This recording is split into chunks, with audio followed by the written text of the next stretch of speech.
Hola chicos, muy buenas tardes, mucho gusto en saludarlos. La intención de este video es platicar y retroalimentar un poquito sobre los aspectos relacionados con la Revolución Mexicana.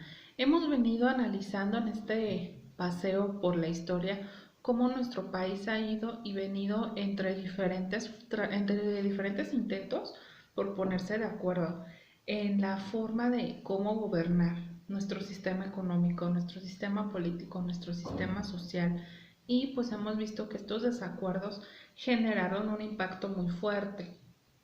La lucha entre liberales, conservadores, que se agudizó en la reforma, no es una lucha que termine con el paso de los años. Hablábamos mucho sobre el porfiriato y veíamos cómo dentro de esta etapa, a pesar de que había progresos, adelantos y bueno, que el lema era orden y progreso de ese régimen, pero pudimos notar cómo a pesar de eso, la desigualdad social imperó, cómo existía un régimen bien acomodado para los oligarcas, es decir, para las clases de poder, para los que tenían dinero, para los que podían, despojando siempre al más pobre, humillando siempre al más pobre y sobre todo la explotación del más pobre para el enriquecimiento del más rico. Los pobres se volvían más pobres, los ricos se volvían más ricos. Entonces esta situación generó una tensión muy fuerte. Dentro del porfiriato sabemos que fueron un poco más de 30 años de gobierno y un punto muy importante que se ha mencionado mucho dentro de los diferentes documentales que se han hecho al respecto y que muchos historiadores también convergen en esta parte es la entrevista Díaz-Clerman, donde Porfirio Díaz habla de un país preparado ya para la democracia. O sea, su postura era que como era muy buena onda el señor, pues veía a México en pañales en esto de la democracia, no estaban listos para elegir sus gobernantes y demás, entonces pues él se echó el sacrificio de estar al frente, ¿no? De estar en el poder.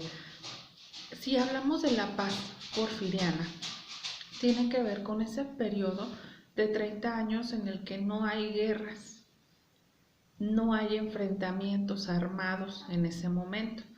Pero ¿qué es lo que contienen las guerras? Que este señor tenía un ejército muy bien armado y con ese ejército muy bien armado reprimía cualquier intento de las personas de rebelarse. Entonces, cuando llega 1906 con la huelga de Cananea y de Río Blanco, pues ya no se puede parar a pesar de la represión, a pesar de todo lo que el gobierno hace, ya no se puede parar. O sea, la inconformidad social ya es demasiada. Los hermanos Flores Magón fueron pieza clave para cambiar este tipo de ideologías.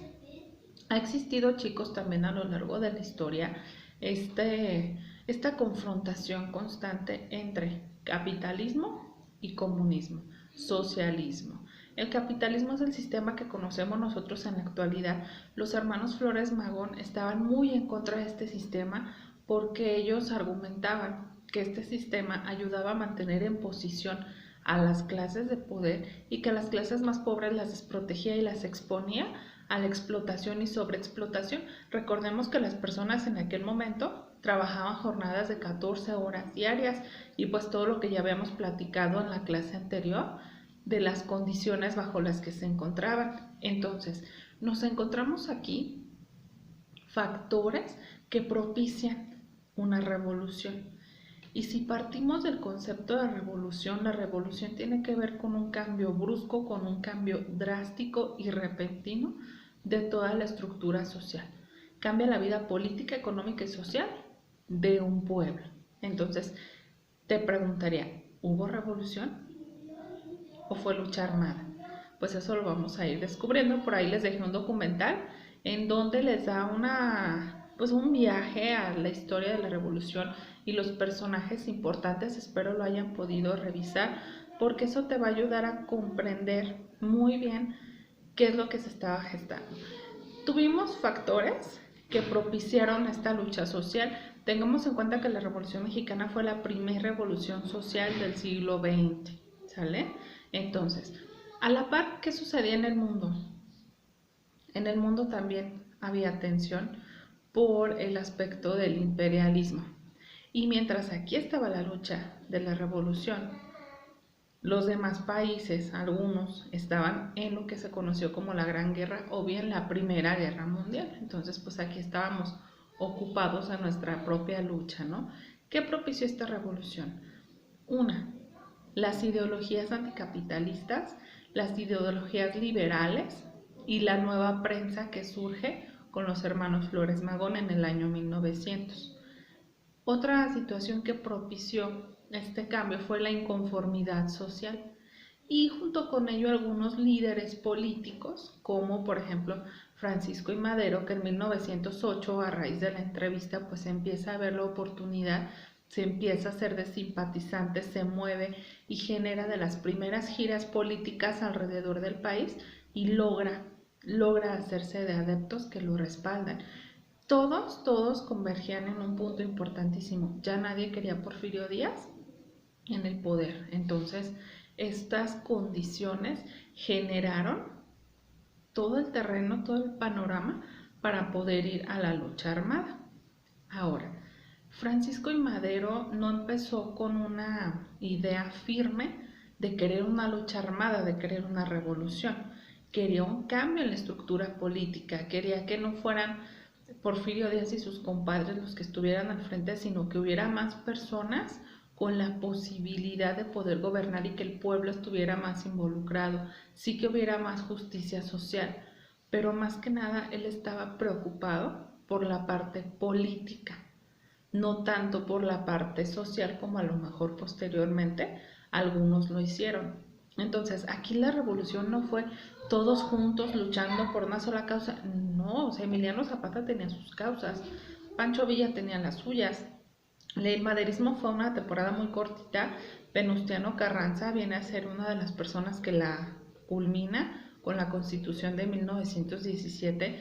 Entonces, tenemos también en la escena a Victoriano Huerta, que es el primero que traiciona a Madero, parte del gobierno conservador, empieza a autoproclamarse como presidente e inicia a gobernar, mientras a la par se estaban dando los demás conflictos en diferentes puntos del país, en el norte con Pancho Villa, en el sur con Emiliano Zapata, en el centro con Venustiano Carranza.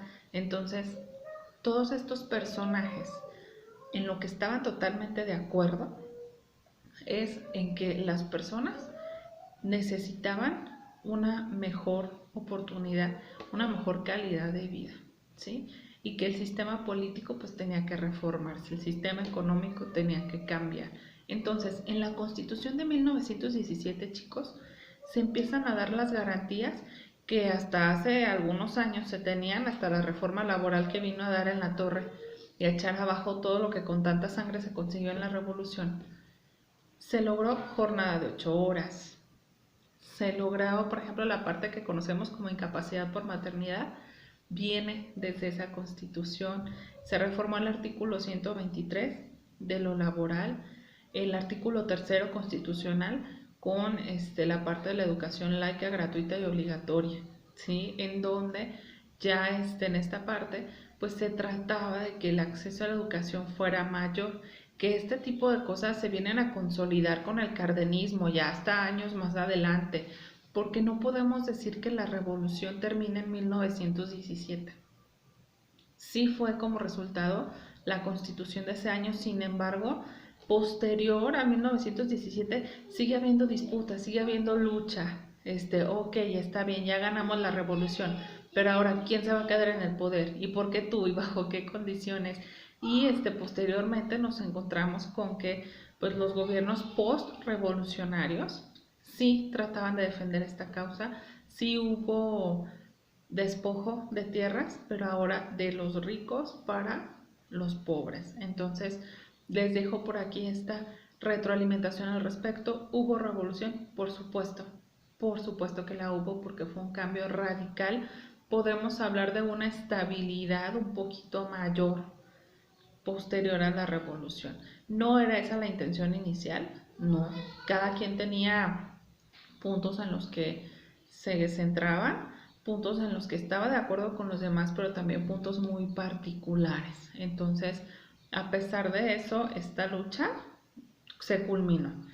se culminó, fue una lucha en donde la inconformidad de la gente hizo que esto pasara a más, porque a lo mejor pues se pensaba en una rebelión, pero no en una revolución como tal, y las cosas se fueron dando en diferentes partes del país. Entonces, esta es la retroalimentación que les traigo al respecto. Quedo pendiente de sus comentarios y seguimos interactuando. Bye.